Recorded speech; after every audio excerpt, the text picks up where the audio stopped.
I will show you how to open a tradejini account in a few simple steps. Search for Q+. You will find two accounts, Q by tradejini and Q+ by tradejini.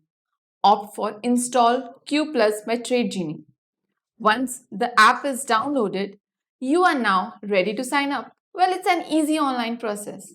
So this is how your Q+ application looks like. You need to click on sign up. See, 5 minutes, 5 steps. Click on open your free demat account now. You need to enter your mobile number. You will receive an OTP which you have to enter, and now click on continue. So the next step is verifying your Aadhaar number. All you need to do is enter your Aadhaar number and type the captcha and click next. Once done, click on continue. Remember, you need to provide your Aadhaar card and signing up number as same for a smooth process. You will receive an OTP which you have to enter, and now click on continue. Now enter a 6-digit DigiLocker security pin. Here are two things. If you haven't registered for DigiLocker, you need to first register it, and in case you have forgotten the pin, click on forgot security. Then you need to verify it by giving your details of date of birth. Once you have entered your date of birth, click on continue and set your new security pin. Click on the allow options below and it's done. Now you need to provide details of PAN card and click on continue. Here you need to know that if you have to choose between DigiLocker and CVL, you need to select DigiLocker or else your application won't be selected.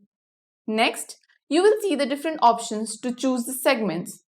When you select all the segments such as futures and options, you will have to upload any of these documents. Now, in the next step, you must be ready with your documents. There are multiple options here, such as your latest 6 months bank statement, latest 3 months salary slip, or any one of the listed documents. You need to just choose one document for the uploading. If you select the 6-month bank statement option, you must know that few banks do not allow it. Instead, they provide your previous 300 transaction. In such a case, you can upload your 300 transaction details. Once you upload it, tradejini will verify the details. So here you have two options. The fastest option is UPI, wherein all you need to do is just enter your UPI ID. If you don't have an UPI ID, click on the bank option. You can either search it by IFSC code or else enter the bank name. Here, if you don't find the IFSC code, you can contact the customer support who will help you to register your bank details. Once you enter the bank and branch details, click on continue.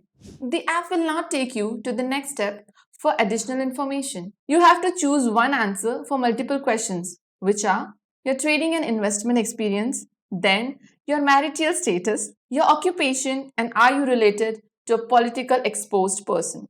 Choose your annual income. The next option is to select your father's name or a spouse name.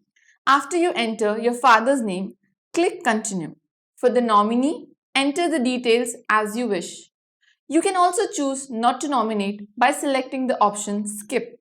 Now, for the final two steps, all you need to do is click on take a picture, and as the app directs, you need to take a selfie. The maximum file allowed is 1 MB. You need to sign on a plain paper and upload the picture by clicking on draw signature. Click on continue. Now that the selfie and signature are uploaded, the app will ask you to permit to access your location. You need to click on allow, and then the next step is e-sign. Now just click on the checkbox and enter your Aadhaar number. Now you need to enter the OTP. Click on to verify OTP. That's it. The process is complete. You have successfully signed into Q+. Welcome to tradejini family.